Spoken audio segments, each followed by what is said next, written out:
All right, now the recording has recording. actually started. Nothing Okay. crazy now, guys. Even better. All right. All right. Well, welcome back, everyone, to the Inkyapper podcast, a podcast by Team Arcana. I am your host, as always, Vo. And once again, I have the pleasure of being joined by Christian and Nate. How are you Hey, guys. Oh, good evening, gentlemen. I'm very excited for today because this is a topic that we don't get to talk about too much in Lorcana because we're busy sweating it out at tournaments, like trying to enjoy the worst side of Lorcana sometimes, one might say. But I'm excited for the topic that we're going to be talking about today. The worst side of Lorcana? What do you mean? I love limited. I'm excited about this topic because we get to not talk about the card Dockbold Knight, and as long as we're not talking about Dockbold Knight, I'm in a good position. We might still talk about Strength of a Raging Fire, but that's a whole other part of this. But no Dockbold Knight today. It's a good day. That's really funny. My first topic of the day was, what's your favorite dock? Is it first dock, second dock, or third dock? And they all start in your opening hand usually. They all start in my opening hand, but they're also perfectly spaced in my opponent's hand, or on the top of their deck. Not even in their hand. That's not even how the card works. By the way, it's not even right off the top. We always it's always funny, not to sidetrack, but it's funny how there's always there's a lot of times when we play dock decks that we all have the perfectly spaced docks, right? It happens, but it does happen sometimes. not me, but you, baby. There's a reason for that, right? Every negative dock experience completely derails 5 good dock experiences. It's actually crazy because it's the thing where it's just unsatisfying to win with even. So when you win, you expect it. You're like, oh, I had dock and I deserve to win. All good things should happen to me. And when you lose to it, you're like, I shouldn't go near steep stairs anytime soon. Yeah, I don't think you can lose if you just chain. What do you guys think it is? If you chain 2 docks perfectly, is that a guaranteed win, or would you guys still push it to 3 perfectly chained docks? I think on the draw it's 3. I think on the play it's 1. Just need 1, and that's a guaranteed win. I think that I check out. Good dock. I check out after the first one, and then when I see that they've done it more than once, I'm like, okay, let's just go to the next game. Yeah. If you're on the draw, yeah. What do you even do at that point? Yeah. But speaking of docks, docks aside, I'm excited that we have the limited edition version of the podcast this time. We're a collector's edition now at this point. We're like an enchanted podcast today. So I'm excited to talk about iconic. Not iconic. We're not that good yet. We're not. But we know our role. I'm excited to talk about some limited though. I'm excited to talk about. Yeah, no. So that is the topic of our podcast today. We're going to be looking at all the limited stuff that's coming with Fabled. I think we've talked in our past podcasts by saying this set feels like it's going to be the best one for limited so far, with all of the great reprints that are coming in. And let's take a look and see what we have that we're looking forward to. So I believe we're starting with Christian's picks here. So why don't you start us off, Christian, by telling us why you picked this card? Yeah, so first to preface this section a little bit, we each decided we were going to pick a common, uncommon, and a rare from this set that we're going to talk about as kind of a limited all-star, a highlight to talk about for the upcoming Fabled limited portion. And usually just talk about common, uncommon, and rare, because that's that's the most amount of cards you're going to see over the course of a sealed pool or a draft is all the commons, uncommons, and rares. Obviously, there's some bomb legendaries you should probably pick up, but the ones with a little bit more tact to decide.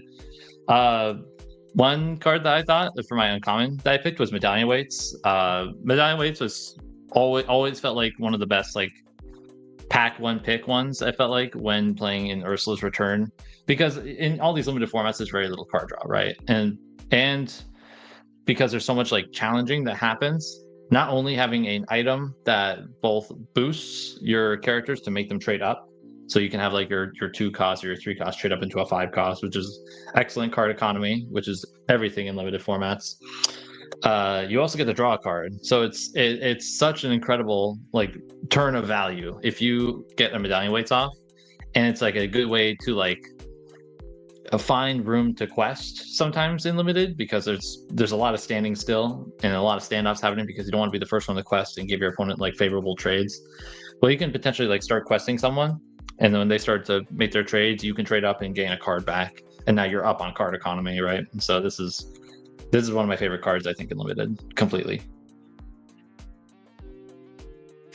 Yeah, I think you guys are gonna get tired of us hearing in limited like just card advantage in general, and for like all the cards that we're picking in, medallion weights kind of is one of the best examples of that. It's just gonna let you trade in your favor, and then you get to draw a card on top of that. Like what more could you want, really? It's thinkable. Let's go. I mean, that's it. The other big thing about this card that I like too, and I'm not certain that there's a lot of things that'll make this situation come up, but it does say give +2 strength and not just like challenger 2. So there are things like support or whatever where you can actually get some extra value out of those types of things. Although a lot of these cards, one of the biggest themes that you'll hear from me is I didn't play limited. I wasn't playing Lorcana yet when this card was like in a limited format. So I don't actually know quite how good this card is personally, but I've always heard that this is like a great limited card. So I'll be excited to put it in decks when I actually get to play some limited with the set. If you see this card, just pass it over to me. Don't even worry about it. It's garbage. Yeah, thank you. If I was on your left, this card is way worse. It's kind of crazy. You've heard it here first. One quick thing to piggyback off, Nathaniel, that you mentioned about the +2 strength over challenger. That is like, it's niche, but it does come up like for, you know, if you happen to draft like the legendary Scar, for example, the steel one, you can boost one of your allies even further with this. And then because it's still the end of your turn, you can put the Scar trigger first, so that +2 you get from this. Serious heat right there. That is. That's a lot of draw. You might duck out, man. Everybody has been seeing me glaze that card in our team Discord, but I love that card in constructed, and I hope I get that card in limited too. That'd be sick. We all hope. We all hope. I know that none of us chose this card, but since we're just talking about like card synergies, this could also work with World's Greatest Criminal Mind, you know, boosting one of your opponents up to 5 and just like boom, it's out of here. Ooh, that's like a big play right there. What is it? The Super Mini Mouse. That's World's Criminal on a quest. Yeah. Yeah, that actually is really relevant with this card, honestly. Is it on a quest or is it on a play? Yeah. It's on quest. It's on quest. I learned that the other day on a Fight Club where I got weirdly bodied by that card. Yeah. All right, Christian, let's look at your next card that you chose here. And I am realizing that I could have ordered this like common, uncommon, rare, but I was just like, I just kind of threw them in there now. So, but we'll go to your next card here. We are an amateur hobbyist production. We'll pick up on it. All right. Yeah. Here we go. So this is my rare pick. So this says super rare on it, but this is from set 4, not the set 9 one, but it doesn't matter. It's all the same. Aerial Sonic Warrior, shift 4. Whenever you play a song, you may pay 2 ink to deal 3 damage to a chosen character. So I picked this card. It's obviously a very, very powerful card. To like just land on the board, not just for the effect, but just being a 3/8. Stats are super king in these limited types of formats, and just, you know, kind of being able to safely quest a 3/8 and say, okay, if you're going to take this out, you got to exert at least 3 things. That's really strong. But I also picked this card because there's a lot of song synergy in the set as a whole, and a lot of like decently like effective songs that you can pick up. A lot of the Sing Together songs, Strength Raging Fire, Be Our Guest. There's just like a lot of good ones to where like you can have like a nice like build around potentially. Like if this is like this could be like a great pack one, pick one if this is in your pool, and say I have the aerial. I'm not going to try to find a lot of songs. I don't think it's worth ever shifting on here. Shifting is never good in limited because you're technically like losing a card by having to shift onto it, and that's like not good for the card economy in Lorcana limited. But if I see this, I'm probably picking it right away, and then I'm encouraging myself to try to pick as many of these like good common uncommon songs as I can, just because this effect in like a stalled board is so powerful. Being able to just like, I'm gonna play Be Our Guest, I'm gonna pay 2 ink, I'm gonna smash that thing, and I'm gonna get another guy back. I think it's just incredible. The biggest thing that like you're kind of touching on, but like there's somebody who may not be as crazy familiar with limited, is you do get to play all the colors in your deck, which makes this card a lot better than it is even in constructed right now. Maybe, I mean, constructed. I agree. Like anyways, we can talk about that later. But I think in limited, because you have a variance of like different kinds of songs. You know, there's like Standout, there's Be King, there's Be Our Guest, there's all these other different cards that you can play. This card gets like the value goes from like here to like here when you actually get to play this card. So I think that's a really big noteworthy thing about this card. It's a menace. It's an utter menace. Yeah, and with a card having 3 might, you can just buff it up with your with your medallion weights, and then get it out of there with the World's Greatest. Dude, yeah, I mean, you play your bell that you also drafted, and then you just like boom, move 3 damage over from your 5/8. Right? This card slices and dices, and honestly, at rare, we're gonna like, because again, she is at rare. We're gonna see this card a little bit more often than we might even want to at some points. Like I think, this card's gonna be quite a menace. Like, very. One of us is going to lose to someone having 3 of these in their limited deck. I mean, honestly, it's me. It's always me. No, I was going to piggyback on what Christian was saying about how like you don't really want to shift it, and a lot of you are probably looking at the Ariel 6 cost right now, thinking that that's kind of high. But ideally, in limited format, you're going to notice that you're not really worrying about aggro depending on which set you're playing, and which in this set you're not really. I wouldn't say you're worrying about aggro very much. You're gonna find that the games drag out a little bit longer. So 6 honestly is a very common ink number to get to. So for those of you who aren't too experienced in limited, 6 is very okay, and with Ariel being inkable, even better. And I was gonna mention that too with medallion weights, is like it can be like, especially if you're just like very constructed pilled or you're newer to the game, it can be very like kind of daunting to be like, oh, I've got to pay for this like every time I want to use this. But like in my experience, ink is just like laying around in limited after a while. Like you're just like, all right, please let me draw my 6 drop. Please let me have something to do with all this extra ink. So it's so true. Good reason why this card is just really good. Again, the pay 2, very easy to just like stamp that on. Like, oh, I've got 5 ink. I drew a song. Boom, kill it all. Exactly. All right, so let's look over your 3rd card here, Christian. This is the wrong one. You picked the wrong one, unfortunately. Did I pick the wrong one? Oh, you did. So I selected the 5-drop Maid Marian. I believe it's 5. That is a 4/4. Oops. Let me pull up the card here just to make sure. The 5 costs 4/4. It quests for 2. But when you play this character, you get to -2 strength something this turn. Mm-hmm. So I picked this card. It's a common. So this is my common pick. I think there's a lot of great commons that you can pick up. I think all the 5 cost 5/5s are common. Hard to go wrong with any of those in limited. But what I really like about this card is that it allows it's like kind of the reverse of medallion weights. It allows certain things to be able to trade up or trade down without getting banished, right? So if you have like this 5 cost 5/5, we'll say, for example, and they exerted their 5 cost 5/5 saying like, okay, I'm okay to take this trade because we'll both take out. But if you play this Maid Marian, now they have 3 to your 5, and now they go, but you live, and you're up on card economy as well, and a quest for 2.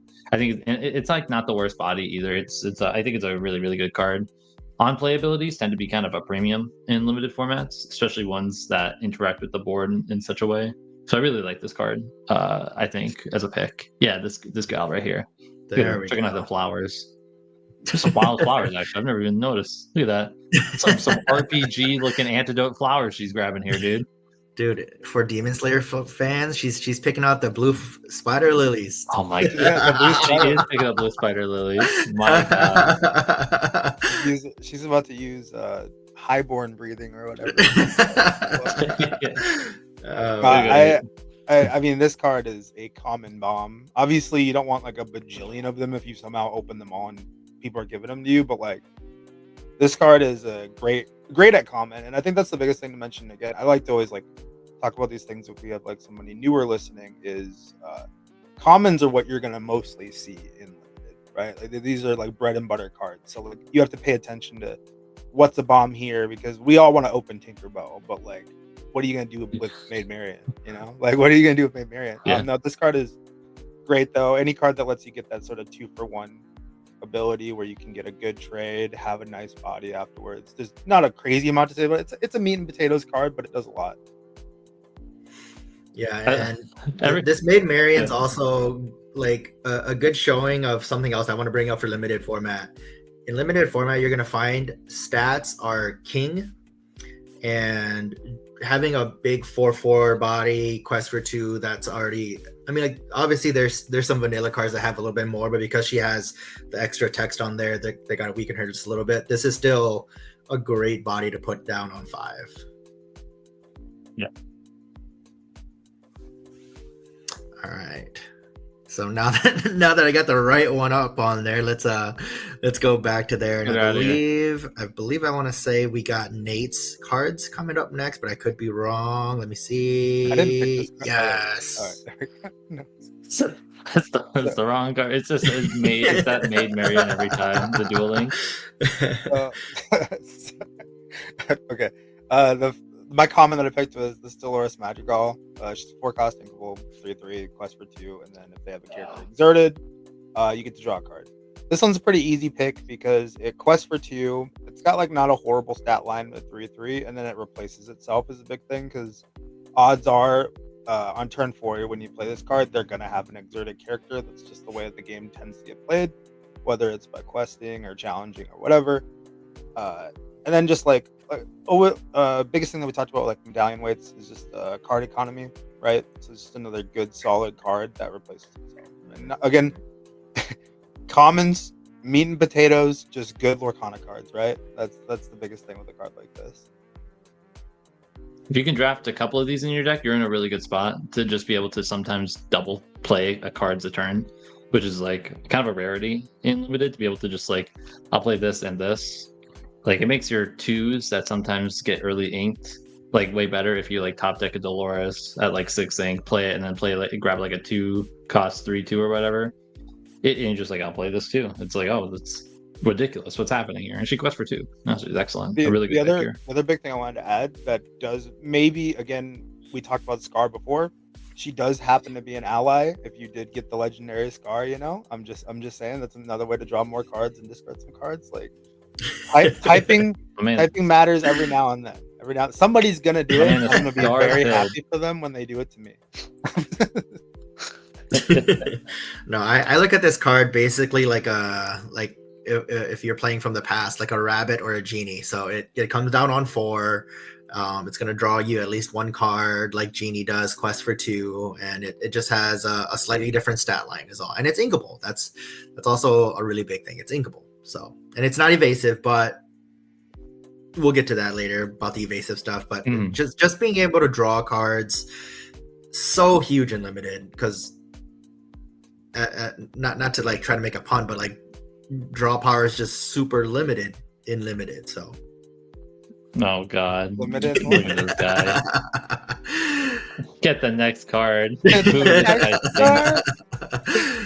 Everybody in the comments like, boo. You need to leave. So the next one I picked is Lawrence.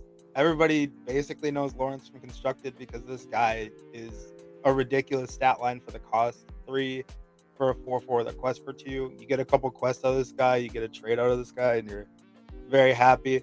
Hey, guess what, guys? He has the ally tag. I know that's a huge deal for me. That's a huge deal for me.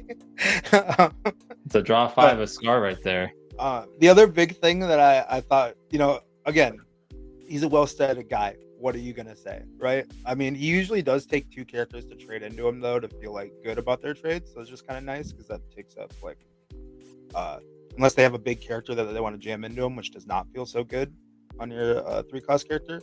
And then the other like random synergy I wanted to mention because I thought it was kind of interesting is you can get people if you play. I think we have Julieta, who is like Timu Rapunzel, is reprinted in the set, and then there's both of the move damage bells who are like pretty relevant too. So there's actually ways that you can like make him a 4/4 again, which I thought was pretty interesting. This card.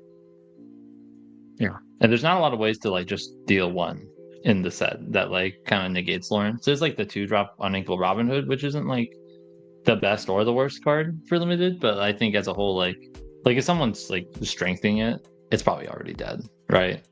Strength, fire the cannons, right? All things that you have to do to like. I guess cannons. That's true. But you still have to do 2 things to it, right? Like they have to make their guy vulnerable by challenging, etc. So like it's still like not. Again, we talked about card economy. That's kind of a big thing in limited, right? It's like not using all your resources on one 2-for-1s.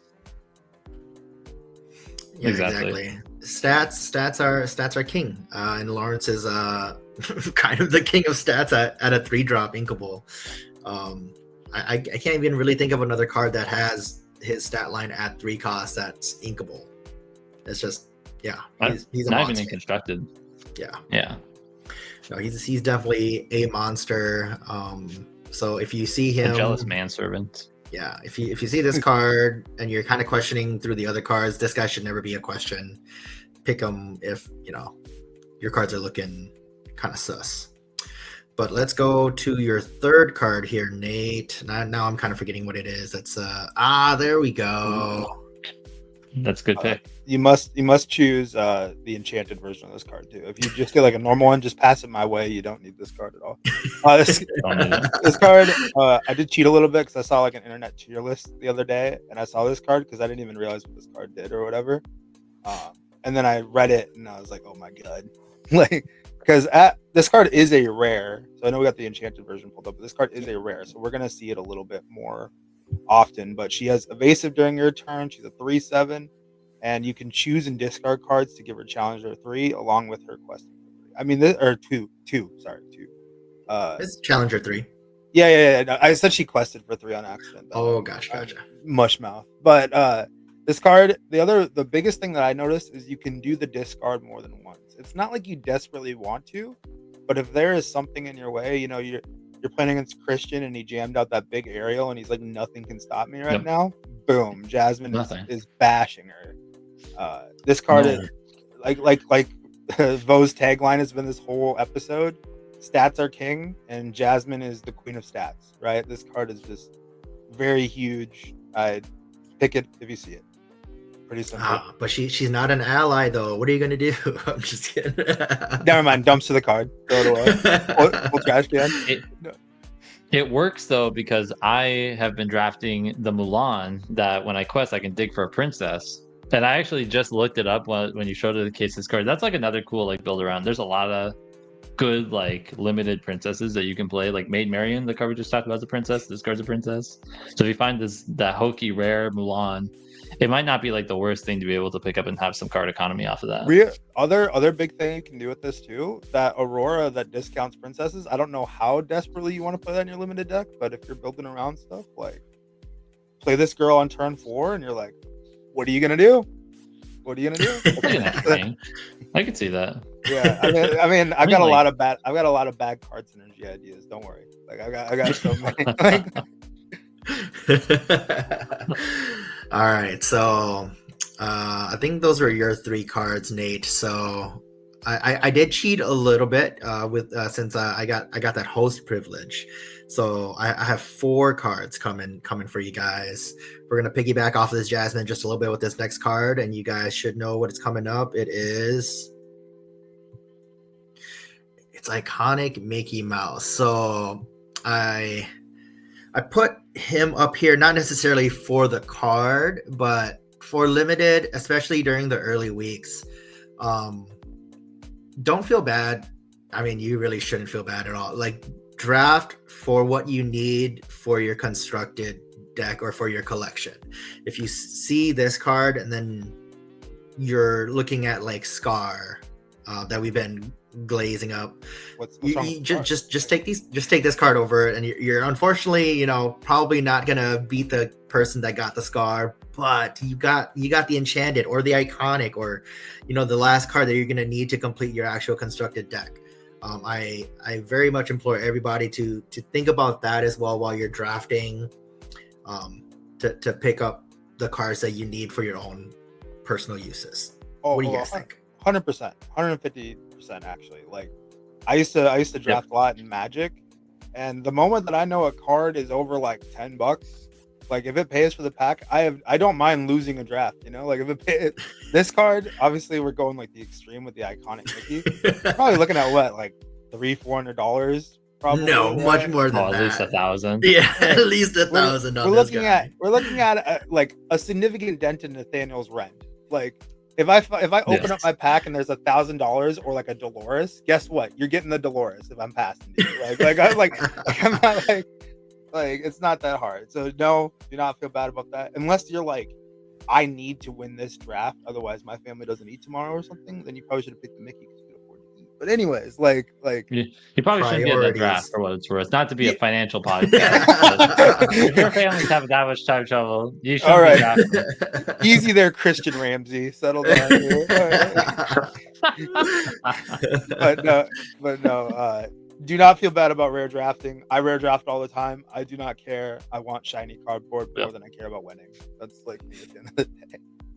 I have a fun little story regarding rarity drafting. So I like to draft to try to win. I don't tend to rarity draft, mainly because I don't need to oftentimes. Right? That's just part of me. I probably will be doing that this set. Like, I'm not sure if you've seen how much Dumbos are going for pre-order right now. I'm drafting as many Dumbos as I can. Right? I don't care how booty cheeks that card is probably unlimited. It's probably actually pretty good for what it's worth. But there was a time I was at a midnight draft for set 3, and I opened my pack and I find a foil Lucky Dime, and I said, no, I want this Baboom more than I want the foil Lucky Dime. And you know what? Sometimes those decisions pay off, because six passes down later, I get back to that pack, that foil Lucky Dime is still in there, and I rip that one. I'm like, okay, now I'll take the foil Lucky Dime. Absolutely legendary pull. It was a good pull. Side question, are there any shift targets for this Mickey, like in the set? Yeah, there's a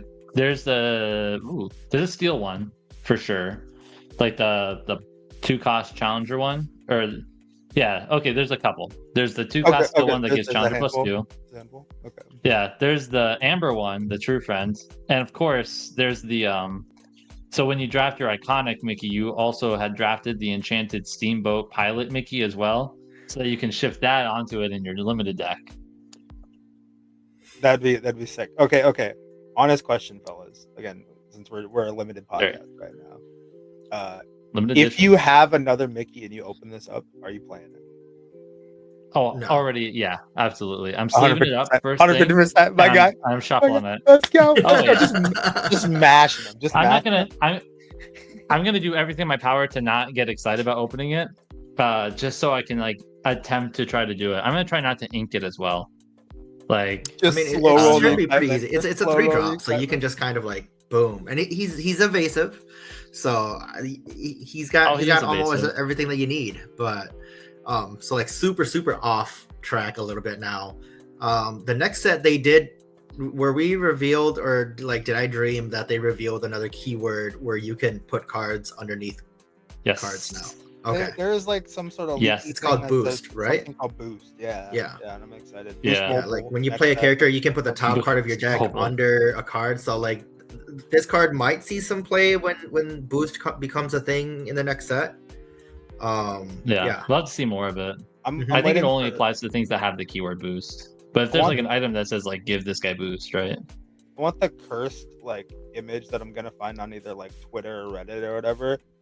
There's gonna be somebody who plays one of these without a sleeve. Like I can feel it in my soul right now. Like it'd be hilarious. Just like turn 3, Mickey Brave Little Prince, and then you go, what is wrong with you?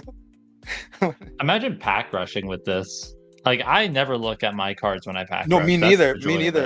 I worry about the enchanted Like, there's a grand being shuffled around in my package. No, what you do is you draft 2 of these guys. You'll play 1 on 3, and then on the next turn you'll shift another one right on top of him. Like, oh, I pulled 2 iconic Mickey Mouses. No big deal. NBD. What's his base rarity? Is it rare? Legendary.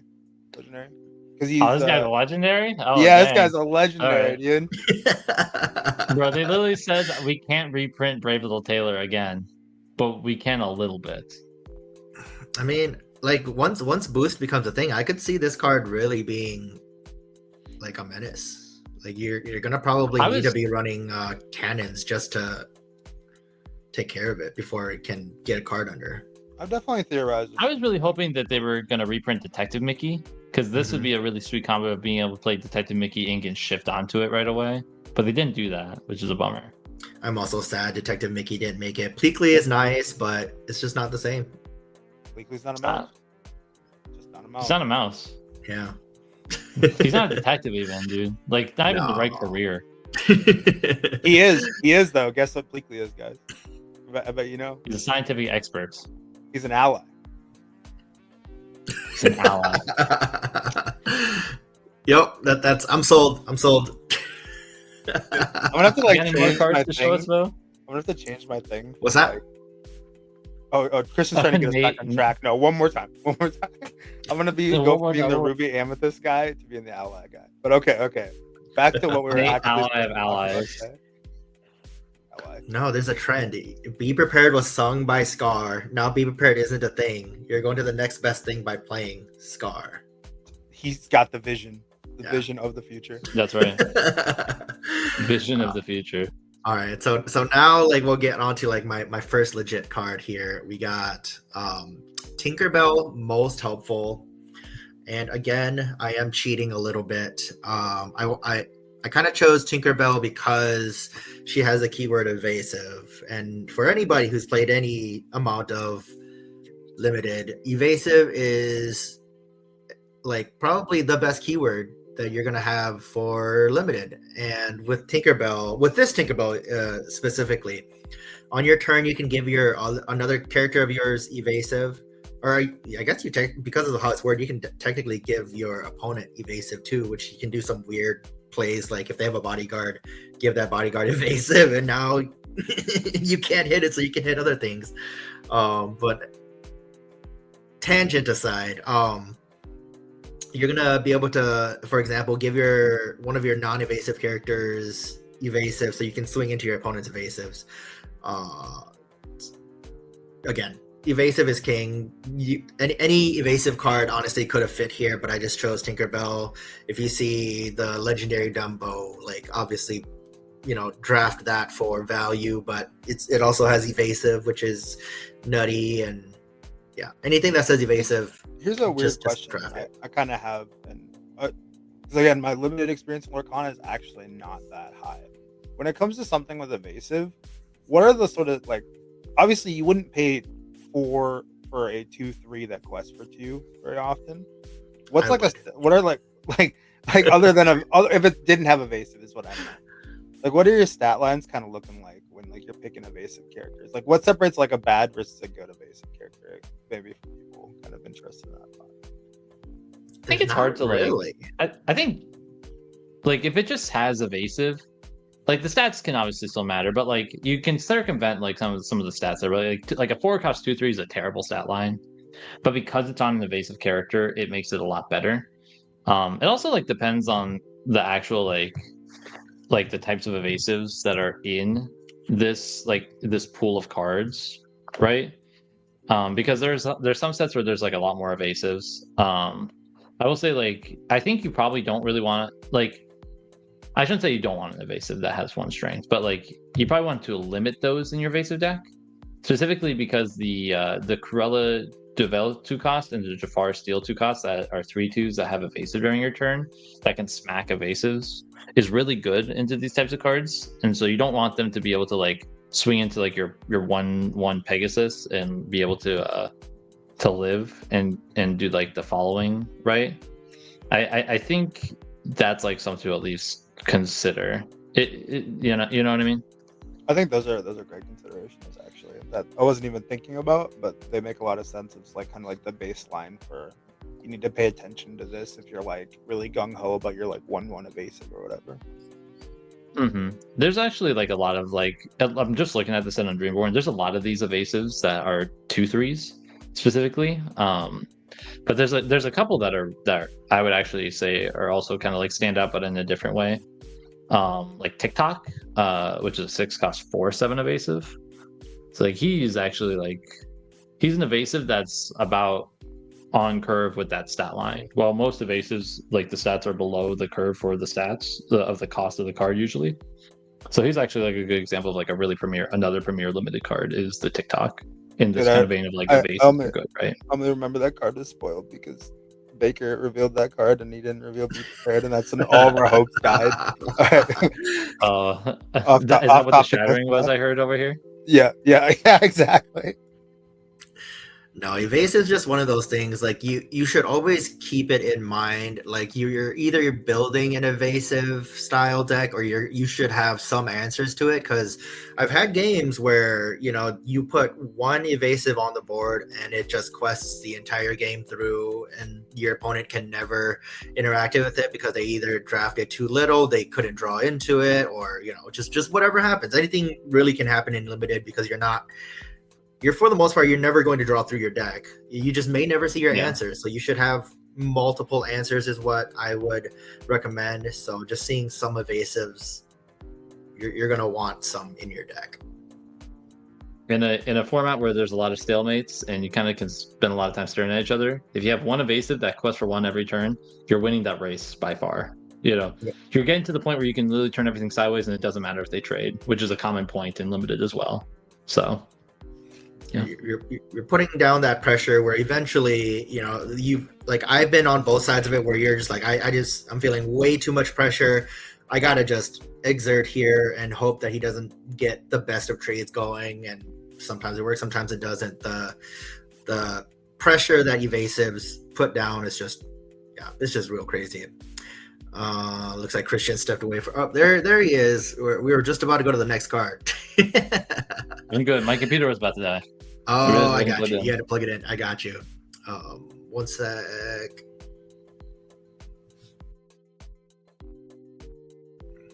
Sorry. I had a sneeze coming in there, but it didn't want to come.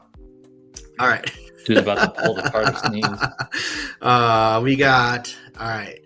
So this we already talked about this card a little bit, but I chose this card as my rare because she's just a monster. Getting to move 3 damage counters around, like we were talking earlier, like for your Lawrence, your bigger stated characters, just to turn trades even more in your favor is crazy. And you kind of look at this card as like a removal card too. You can just move the damage onto a different character that has 3 or less health, and it's gone. And it's a 4/4 quest for 2, inkable 5. Like it's the only downside is it's not an ally, but it is a princess. It is a princess. That's important. It is like mildly worth noting. This card is a super rare as well, too. So you're gonna see it a little less often, which is overall a good thing because this card creates a lot of crazy trades when done correctly. Yeah.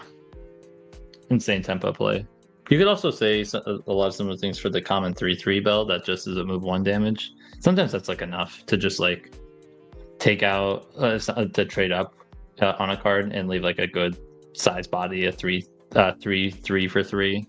So all in all, like the 2 bells are very, very good, like Bo said, in limited. Yeah, if you see the enchanted one, you can just pass it over to me. That'd be perfect. Yeah, along with the medallion weights, it's crazy. If you're to the left of Vo, a lot of cards get way worse. It's kind of nuts. We're all picking like Ursula Sea Witch or something. When Vo's next to us. Vo only passed me 7 cards, and he only took 1 card, I think. Since we like to get off on tangents, it's what do you guys think of people who go, "My pack is so good, I want to buy the pack and replace it"? People go, I think "This it's is fine. anti-competitive integrity," but I don't know. Listen, most drafts I'm playing for 3 more packs at the end of it, right? I don't care if you buy your pack, if you pulled your iconic enchanted and your social security card in there, it's fine, you know. Iconic enchanted. What if I like really want to I- just win, and I'm pulling the my best card, the credit card, and I'm like, this pack sucks. I'm going to just keep buying my packs until I get a good one. See, I've always felt that play?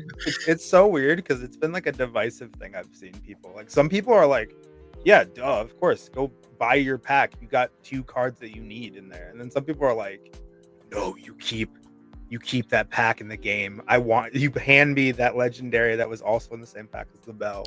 The only people that are upset by that are the people that were next to pick from that pack, in my opinion. And it's always me. It's always that's me. my opinion. It's always me sitting next to Yeah, exactly. no. I had an instance where I was sitting to the left of someone in Ursula's Return, and he opened 2 legendaries, and I was the next one up, and he looked at them, and he asked me, like, hey, which of these legendaries is better? One was Elite Archer Mulan, and the other one was Diablo. I'm like, you should take Diablo. That one's way better than Archer Mulan. Even though, like, if I said otherwise, the Diablo is going to go to me, but I'm not about that life. Dude, that's an insane pack for limited. Just either Diablo or Mulan is crazy. Yeah. Oh, and then I play into him round 1, and he shifts Diablo 3 times. Turn 2. Easy. I'm like, are you kidding me? Yeah, real easy. It was crazy. No, and actually, now that you bring that up, it'll probably be a good thing to ask, and just to clarify that's the biggest thing for me.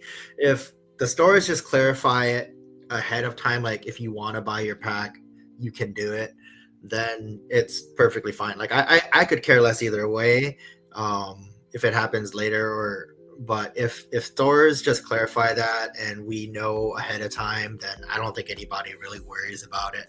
But if they don't say anything about it and all of a sudden you're like pack 3 in and you're like, oh, I got an iconic Mickey and 2 legendaries and an epic. My pack is just completely wrongly stated. Yeah.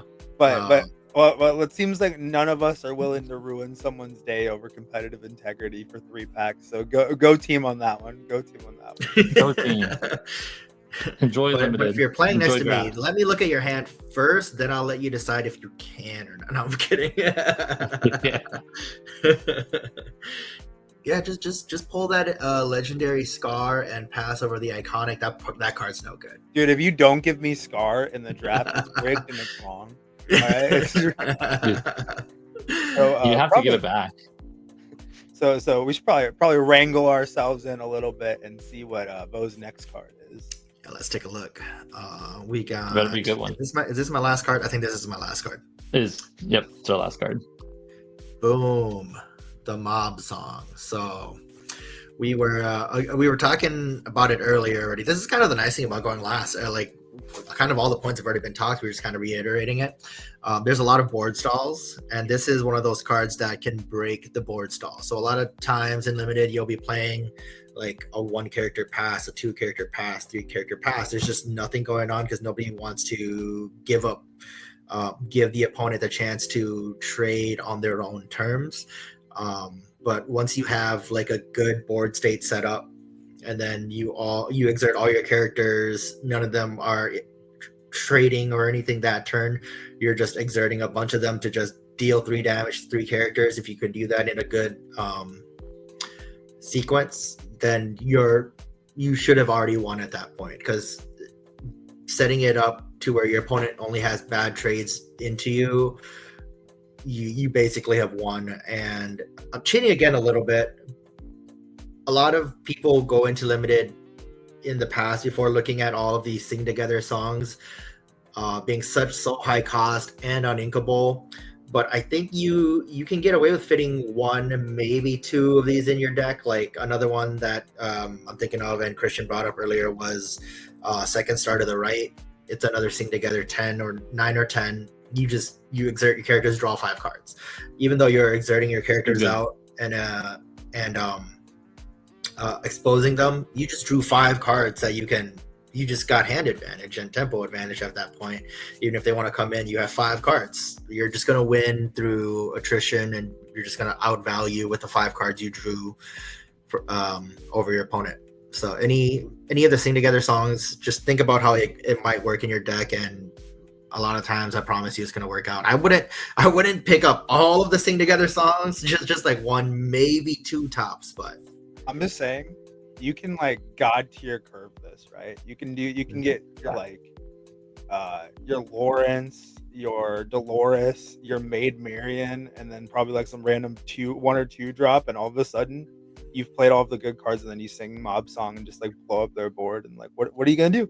What are you gonna do? You're just gonna sit there and cry probably. I have been blown out by this card a lot in set 4 limited. It is very, very good. And same with Second Star to the right. I think Dig a Little Deeper is also a card that's like pretty close to really, really good as well. Being able to just look at the top 7 and say, these are the best 2 cards, I'm just grabbing them right now. I think in limited you just end up with a lot of like random 4 to 5 drops or whatever, just like sitting around like waiting to do something. So this is a great example of a card that can just, especially this card, can like blow up the board or like really open things up for you, like create better trades, create ways for you to actually quest and stop staring at your opponent like a weirdo. And there's like some good statted like Singer cards, like the power line cards that are like Singer 4, that's like a 2-cost 3/2. That's like a really good stat line that you're like totally just okay to play anyway. And then it just pairs so nicely with these Sing Together cards as well. But you know what you can't do? We can't do that. You can't do the big red power line into this card, which is like the biggest miss of ever. Whatever. I wish it was Sing Together 10. You have no idea. It'd been so sick. It'd be too strong. But there's also Ursula Vanessa. So I don't know if I would do like just build a bunch of singers for this, but it's an option if you happen to just have her in your deck. You know, put a singer 4. It's like the build around thing that we talked about before with Sonic Warrior Aerial, right? Where like there's in Lorcana, it's harder to kind of find these build around decks because you're just always like drafting the best card out of the cards you were handed to, or at least like in your deck anyway. But when you do have like some synergies, it's like pretty good. So if you have like 1 or 2 of these Sonic Warrior Aerials, now all your Singer 4s and like all your Singer Together songs get like insanely better, right? So you might be able to like do that, even though like having a 2-cost 1/4 is pretty terrible in limited because it gets traded so quickly. But if you play it and you're holding Second Star to the right in your hand, like, yeah, I'll play this. I'll play this on turn. I'll sing this turn 4. What are you gonna do about it, nerd? You know, I'm okay with that. That'd be my biggest thing as somebody who didn't, obviously, like I said, I didn't play this limited format where this card was in.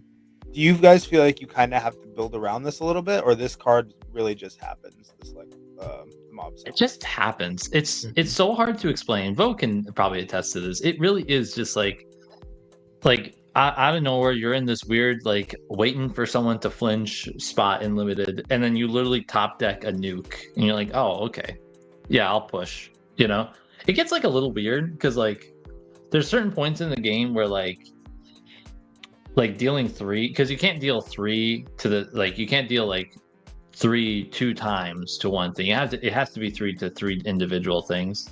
And there are some board states where like, oh, I don't even think I'm killing anything with this, but it makes all the trades worse, right? So it's better kind of in that mid game where there are a lot of like these 3-cost 3/3s or 4/3s or 2/3s. A lot of evasives that are 2/3s that we talked about are like get mauled by Mob Song. So it just kind of happens, I guess. It's not really a card that you feel like you have to build around. Mm-hmm. Exactly. Yep. Exactly. It's just one of those cards that comes up and you're just like, oh, I just won the game because I'm just gonna get rid of 3, potentially 3, at least 3 of your characters eventually, like on your turn when you're gonna have to try to come in. Otherwise, my characters are just gonna go because now I have board advantage. I think of it as you're just blowing off 9 stats off the board. You know? Yeah. Exactly. But those are all of the cards that we are kind of like saying you should look out for. But we're gonna do something kind of fun that we haven't done before. We're going to do a live draft with you guys using a site here. Christian can probably name the site a little bit better, but we Cubecana cubecana.com. Shout out to I forget the name of the guy that makes it, but there's the Limited Lorcana Discord. There's a gentleman that works on this. I believe his name is Stop Thief, Lorcana Cube Club. And he basically just has created, because it's ran off Draftomancer, which is a common Magic the Gathering website for simulating drafts, and he's implemented all the Lorcana sets into it, and he's a good steward for the small group of Lorcana limited diehards, and it's fun to talk to him every now and then. All right, so we're going to start a session here, and this will also be good if you want to just go in and get a little bit of information on how drafting might look like. But we'll do a live draft with you guys here randomly. Let's see what cards we get. I can't wait for us to fight on this first pack. Okay. This is like the most like non-fightable pack. Actually, this is crazy. There's none of our picks are in this pack. I don't know. These cards are kind of good. There's one. Yeah, I was gonna say there's some good cards here. There's one that really stands out to me, I think. Standout isn't in this pack, Christian. Oh, frick, you're right. I'm sorry. That's Max Goof. I got the wrong green card there. Bo, I want to hear your thoughts. What's your pack one pick one out of this? So right off the bat, when I'm looking at this pack, I'm looking at the Pegasus because it has evasive. I'm looking at the Moana because it has evasive. I'm looking at Cusco because it'll replace itself.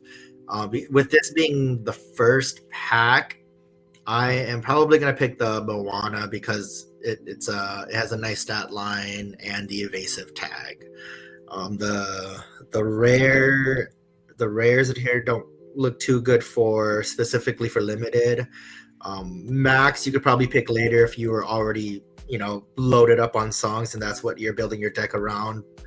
Dinner Bell's just, yes, it has some draws, but I believe it's going to be a little bit too slow for limited. It's no Scar finally came. Exactly. It's a Dinner Bell. Yeah. So I think I'm going with this Moana. Your ink net worth has to be equal to Jeff Bezos's just to play Dinner Bell efficiently. It's miserable.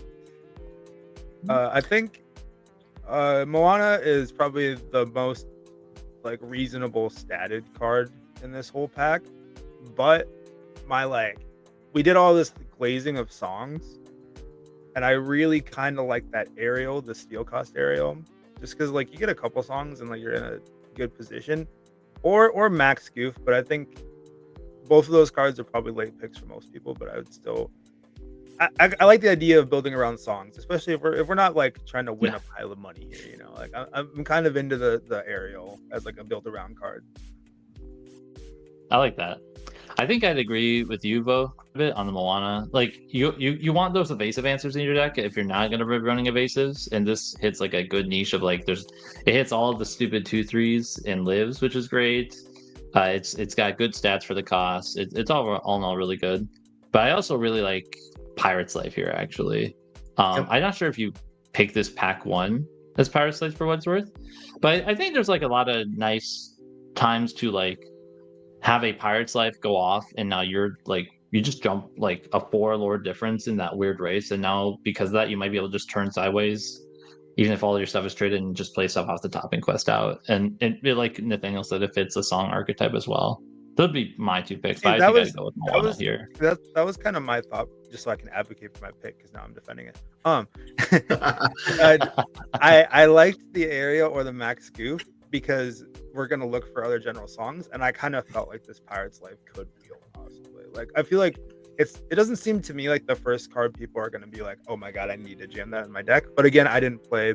Maybe it's like totally busted to everybody in limited, and I'm just like not knowing what I don't know. I mean, it's a little like I see where you're going with it. Yeah, it's just it's a little bit of a gamble, because I've done that before, where it's like I picked a card where I'm like, this is going to be so great if I can just pull these other cards, and I don't pull those other cards, and then that card kind of ends up being basically a dead card in my deck. But if you want to take that gamble and look for those cards, and I also don't want to limit myself too early. Yeah, Moana is a very safe pick. It's going to go in the deck no matter what other cards that I draw. Yeah. Moana is the card that you choose. Like if you basic like these two, Moana is the Pretty card sick. you pick. No, But no, it sounds I think like me and Moana, Not Christian- basic. Moana is the objective best pick in this pack.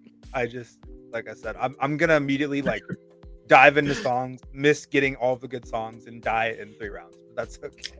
All right, so we're gonna go with I'm gonna Christian. get handed that signed contract as the last card, and I'm gonna eat Nathaniel as He's the gonna brutalize Yep. me. He's gonna brutalize me. Yeah. Dude, it's inkable too. Dude, it's disgusting. I've played that deck in Cards Constructed. It's not the worst. No, Everybody it's pretty forgets, good. forgets that card exists when they put it in their deck, and they forget to draw cards off when you play songs. Oh, I also do that constantly. All right, let's done pick that out before, too. Moana. Majority Me and rules. Christian want the Moana. Moana. Yeah, Moana was Moana's the play. Confirm pick. Yeah. All right, our next pack. 1, 2, 3, 4, 5, 6, 7, 8, 9, 10. Oh, so we're just. Is this the next? Are we just looking at? So are we going down a card every one, or is it just? Yeah, it's the new draft. pack? Oh, never mind. There's 11. It- I just can't do math. Okay, never mind. Forget what I just said there. Yeah. There's So I a wanna Mama point out Odie in this something pack kinda already, interesting. and be our guest in this pack. Could have been going in, guys. There is.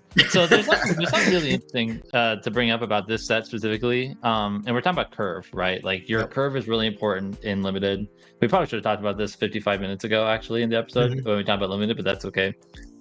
You really want like a nice, like rounded curve. You know, you want maybe like 1 to 3 1 drops, some number of 2 drops, like let's say like 3. So like only like 6 cards of your deck are 1 and 2 drops, mainly probably more 2 drops than anything.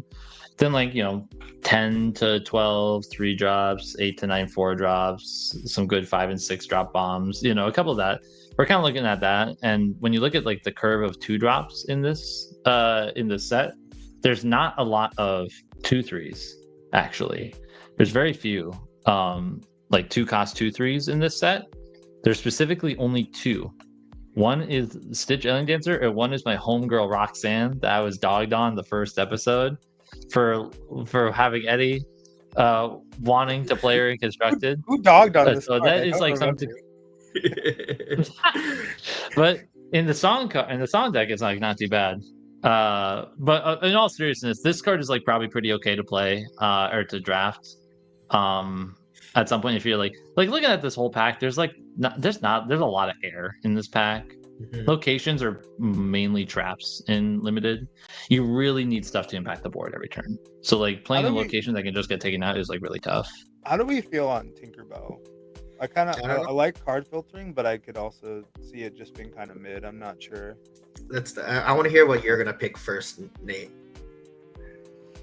I think Christian, despite me dogging on Roxanne, did make a very good argument for the card. My assumption if I was taking this pack, again, if we were drafting Nathaniel's deck, we'd take this be our guest because we already found our song for our Ariel. But I think it would either be this Roxanne or this Tinkerbell. I like the idea of being able to filter my garbage out, like my early game garbage in the late game. So I'm very big on a card like this, but I would defer to more experienced opinions on that if she's just kind of mid. What are So you picking? real Christian? quick, I just want to say my first pick in this pack was gonna be Roxanne, but I'm looking at it deeper, and there's another card I would pick first instead. I just want to throw that out there real quick. Screw Roxanne. Yeah. Oh no. That's confusing. No, you're next, Christian. What are we picking? It's Rafiki. Yep. That's what I was thinking too. I didn't see Rafiki at first. I was too Roxanne pilled. just our ability to trade up is just too good. Yeah. It's too good. It really is. Like being able to say like my 1-cost card that I paid 1 ink for to clear like maybe your 3, maybe even 4 is just so powerful. It's like the perfect 1-drop you would ever want, because you want any 1-drop you have needs to fight, and he fights. He's a mystical fighter actually. Mm-hmm. God, I should be paying you guys for this limited coaching lesson for Nate here. I'm gonna draft way less bad decks now after this podcast. I got 8 sets worth of limited and drafting under my belt, so I got you. All right, so we're going with Rafiki. Let's speed this up just a little bit, Yep. just because we're coming up on our time just a little bit. We got our next one. We got. Ooh, It's got to we be got a heater Pongo. here. Oh, Got to be Pongo. It has to be Pongo. How did he make it this far to us? Dude, our table doesn't know what they're doing. No, they probably pulled Scar and an iconic out of this pack. Oh no, they couldn't because they're still here. There's 3 rares still. What are they doing? I will say, I think Pongo is like the automatic pick. Yeah.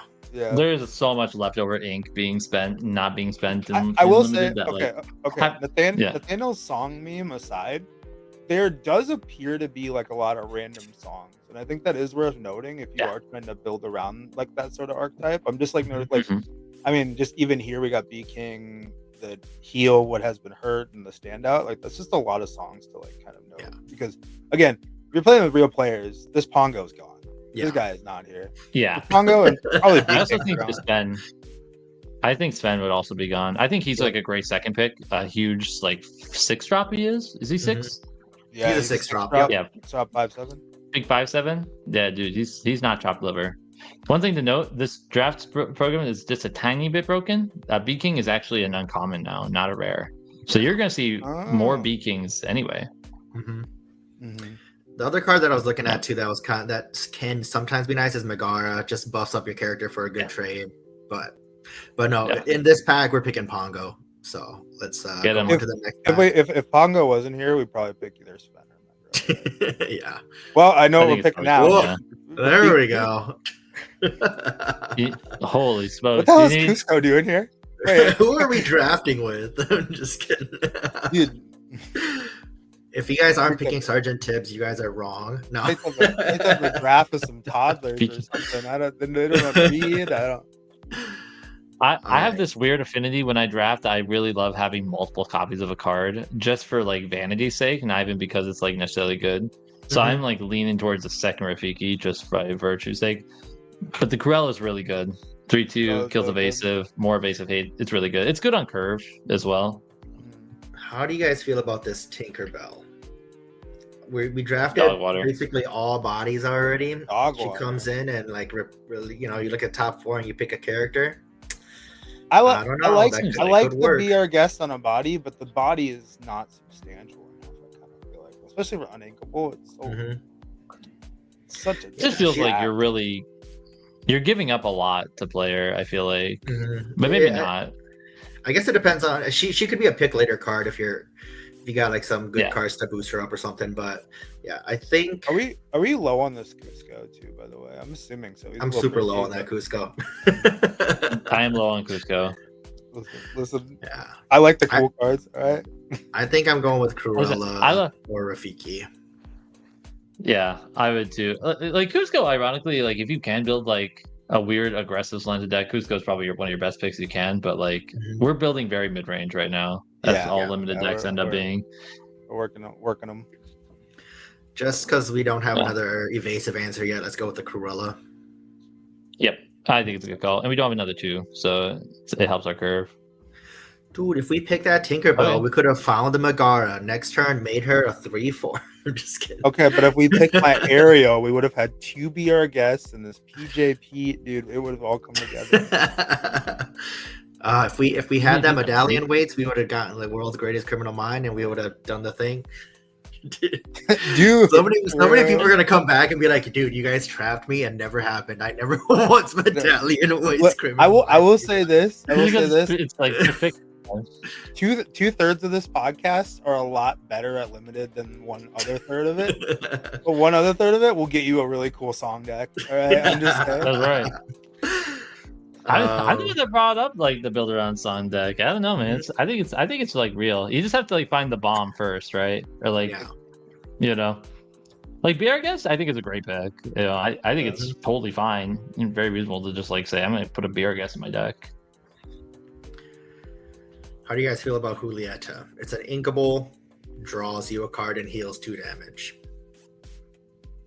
It's better than Tinkerbell because it's inkable. Yeah. I kind of like no meme here. I do kind of like the beat a little bit. Like, yeah, I do too. As something like, because again, if we have so many songs, you get like 1 or 2 songs, and all of a sudden he's a house, man. Like he's gonna hit something. I mean, if he can trade up, right? He can also like just kind of trade down into 3/3s really efficiently too and live. I was gonna Like, say if I that had drafted, 5 is like- kind of an ideal number too. I also think like Prince Naveen isn't a bad pick either. Like Mhm. 4/3s are kind of slept on. 4/3s are pretty strong. Right? Yeah. Like you're usually gonna trade Yeah, up. But PJP's I gonna think any of trade with those a three. Naveen and still live with one health left. But I think we get one of these random songs like on the wheel after a while, and we're pretty happy. No, when the packs come back, we could pick. That the max could still be there. I think Nathaniel needs to pick the card this time. Alright. I think he should pick. All right, Pete. It's Pete. It's Pete. He's gonna get us there, and Pete we trust. Also, I think Julieta like give me the advision. See, look, we're already getting rewarded. I think there was a lot that you probably don't play this intro though. there's a lot you couldn't go wrong with. I think.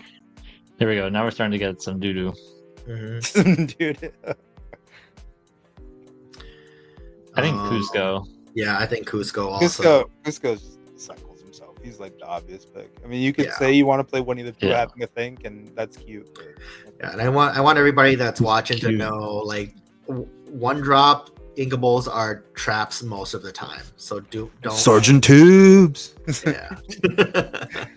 So don't feel pressured into picking the one drop unless it's like a Rafiki. But all right, so we're picking the Cusco.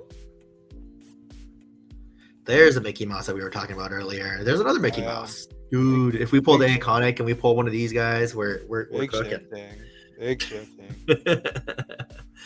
It might be either the 2-drop or the Julieta finally.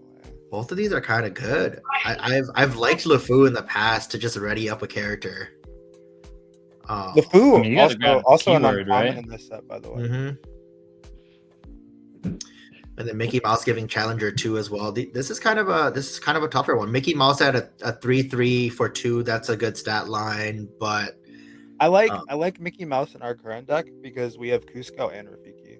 Yeah. So like we have more things that want to trade up nicely, and I think Mickey Mouse is really strong for that. Yeah. I don't hate that. I think we want Louisa. We don't have any unequals yet, and Rush is so good. Rush is really good too. I think it's hard to like warrant all these like non like 5/5 vanillas, you know, in our deck. Well, Louisa can just be like, all right, you exerted something, nerd. Okay, you know? Sorry about that. I probably just blew all your guys' ears out. I felt it coming, and I'm like, I got to get the mute. So no joke. I didn't realize you were sneezing. I thought you were doing like a Louisa sound effect that she like hits the board and like smacks something, dude. Just that's what I did. That's my story, and I'm gonna stick with it. That's right. Like Louisa said, you don't want to pick me, I'm punching you in the face. All right, so we're going with Louisa just because we need some quick answers on that. Dude, we got that LeFou back again though. Like I said, he's an uncommon now. Wait. Yeah. Hidden Cove. That the stats that it gives your whole board, that kind of just sells it for me anyway. What do you guys think? See, Hidden Cove was like my first instinctual answer. But my first instinctual answers have been wrong. So for me, it's either Hidden Cove or LeFou. The other cards are kind of dog water. They're doo-doo. I think Hidden Cove is a trap here. Think so? Maybe. I think like you need to like play it from a spot where you have like a lot of ink to be able to like play it and move everything, or at least like two or three things over and then start clearing when they otherwise wouldn't be able to, right? Which is when it's good. But like we kind of talk about like the timing of like when we're both like playing like bigger guys at a time, right? And like when all of a sudden like they play like a 6 cost and I play like Hidden Cove and I'm actually like down on board, even though my stuff is bigger. Hidden Cove gets taken out kind of easily in this format, and it's not like a Shift Diablo where like we have like this insane like low cost character that sits in Cove and just malleates the whole rest of the game, right? I actually think it's a big trap, Hidden Cove here. I'd probably lean towards LeFou. I don't disagree, but like I feel like if they have to hit into the Hidden Cove first before they hit the rest of your board, it kind of protects your board just a little bit. It depends on like a little bit, right? But like it depends on if you're relying on the stats too heavy too. Like you see this in Constructed too sometimes. Where, like you lean too heavy on a cove, and all of a sudden it gets blown up, and you're like, oh crap! Like I really needed those stats. Mm-hmm. Now I've set myself in a bad position for it. All right, we'll go with LeFou just because we're still in the early rounds. We still need some bodies. LeFou's nice. Yeah. Oh, now we're getting down there. We got Flounder. I think it's Flounder. Flounder's kind of a heater. I like Bruno's return here too, actually. I think Bruno's return's like not bad, and Flounder's good too. I think either one is fine.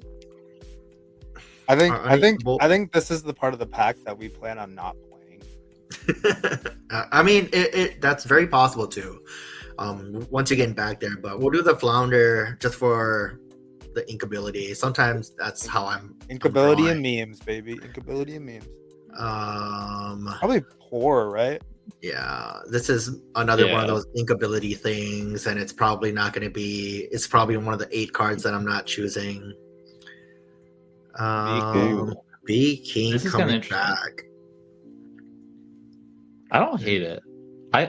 B King's kind of weird in this format, but like I don't hate it because it's removable. I think we've also got like 3-4 drops, so we've got like plenty of ability to like possibly sing it too. Mm-hmm. Yeah, we got some good stuff to sing it. Yeah, and then we got the Pluto. We got the good boy. Gross. All right, we'll just take one look at this last pack. Oh my gosh, easy pick. Easy banger. This pack's insane, dude. Oh my, yeah, dude. Wow. My pack one pick one would have paid off so much, dude. Yeah, this area. Dude, if I see this pack, I'm like, what do I even do? The Queen of Hearts is kind of my first look at it. But the aerial is also good. Smash is amazing. The Tinkerbell that I put up is pretty good. TikTok. Also. Even Beastmere is like not the worst card. Yeah. It's probably one of like the worst cards in this pack, but like that bar is really high for what it's worth. True. Everything is good here. This is a tough pack, dude. So just based on what that we've picked so far, we're like we got bodies on board that we're trading. I'm liking the Queen of Hearts. I think you have to do Queen of Hearts here. It just says draw a card, I think. Yeah, it's just if I was playing the Nathaniel Song deck, I'd ignore this. Dude, and we would have drafted the right way. This aerial would be just. I mean, I'd still. My instinct was still this aerial. Like I think it's hard to get value out of like. Nah, dude. I've played enough limited. Whenever this Queen of Hearts is in a deck, it's kind of the card that like just changes the entire. So with this card, you don't even need to banish anything. If your character just says, "I'm challenging in," I draw a card. I'm familiar. I played this card in mini bag constructed decks, but she's way better. She's way better. You low key hope that when this pack comes back, like Smash is back for you, so that someone can't play Smash on your own Queen of Hearts. You know what I mean? Yep, exactly. I mean, even that Max Goof, by the way, it's another solid random common that like it's good stats. If we picked the Roxanne, this would have worked perfectly. We would have curved Roxanne. I mean, like any Sing Together song. He's a singer 5/4/3. Yeah. He's nuts. He's really good. But yeah, I think we're going with Queen of Hearts just for this pack, and then we'll call it there. Like I was not expecting that pack. That pack was nutty. Confirm this one, and let's just see what the last 11 cards in pack 2 are going to be. I just am so curious. We could do this for hours. Could. Pirates Life Under the Sea. Milan. The Under the Sea, though. I'm just kidding. No, Under the Sea wouldn't be that good in limited. Hold on now. If you take the Under the Sea, then no one is taking Lost in the Woods. Wait, and it probably comes back to you. Dude, your deck idea would be so much better if we had all those singers, Christian. Dude, come on. It'd be way better with all the singers. There is a lot of singer support that if you really want to build the singers, you probably will end up getting like some payoff. That is gonna be me. That is gonna be me. Like at pre-release events, I'm just gonna force this stupid song archetype and probably die a lot. Like,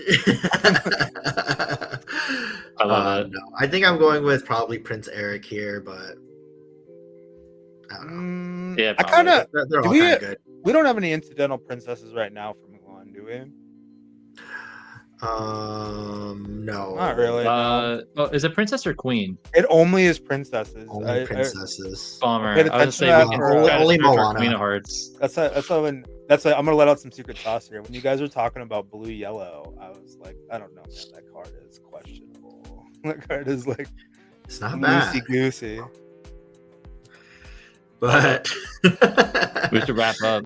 yeah, All right, let's all wrap right, it all up right. here. Yeah, too We're much. like, This yeah, is we're this is we should. I would definitely be down to do an episode like this again, though. This is pretty fun. Just like one making picks and then talking Mhm. through them, but then also crap talking each other's picks is like peak Lorcana fun. yeah, no. So It's if peak you guys are yapping. still watching at this point, you guys are the MVPs. We try to keep ours as close to an hour as possible. We're 15 minutes over right now. If you're still watching, you guys are the MVPs. Without wasting anybody's time, we'll cut it off here and just thank you guys all again for watching. This Thanks, guys. was our limited edition video. This weekend we are streaming from Game Center for Minnesota's anniversary event, so look out for that. We're going to be streaming on Twitch. Eventually we'll be streaming on YouTube also, but we're waiting for more of that stuff coming. But just watch for us on Twitch. Christian and Nate are going to be there. Everybody but a couple of us on the team are going to be there. We might even do a team reveal there. We'll see. Anything you guys want to say before we call it a day? It's been a good episode. I would love to talk more about limited. It's one of my favorite formats for Lorcana. It's such a good break from constructed for me. It's like my favorite part of release events. I'm just glad I got schooled in limited play today because I'm gonna need it for future. All right, thanks again, you guys. All We'll see you info. guys in episode 4. Take care.